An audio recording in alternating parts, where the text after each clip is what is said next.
네, 한일 간 갈등으로 지난 3분기에 일본을 오간 항공기 이용객이 큰 폭으로 감소했습니다. 취재기자 연결해서 자세히 알아보죠. 이광우 기자. 네, 이광호입니다.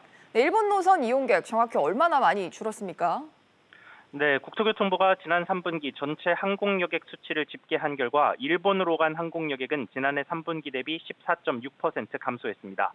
항공여객은 국적에 상관없이 우리나라와 해당 국가를 잇는 항공 노선을 이용한 사람을 집계한 건데요. 그러니까 우리나라뿐만 아니라 일본 등 외국 사람을 합쳤는데도 수치가 크게 줄었다는 겁니다. 특히 9월만 놓고 보면 지난해에는 35만 4천여 명이 일본 노선을 이용했는데 올해는 22만 5천여 명으로 35% 넘게 하락했습니다.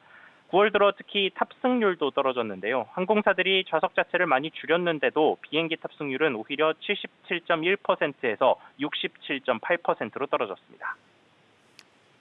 그렇군요. 전체 항공 여객 수도 변동이 있었을까요?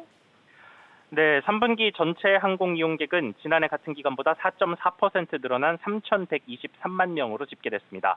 이는 직전 분기의 최대 실적을 뛰어넘는 분기별 최다 기록인데요.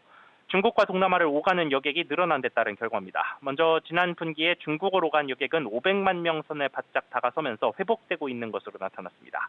중국 정부의 한류 재활용 영향이 줄어들면서 1년 전보다 12% 넘게 증가한 수치입니다. 또 베트남이 22.5%, 필리핀은 35.6%, 대만이 20% 늘어나는 등 아시아 노선이 큰 폭의 증가세를 기록했습니다. SBS CNBC 이광우입니다.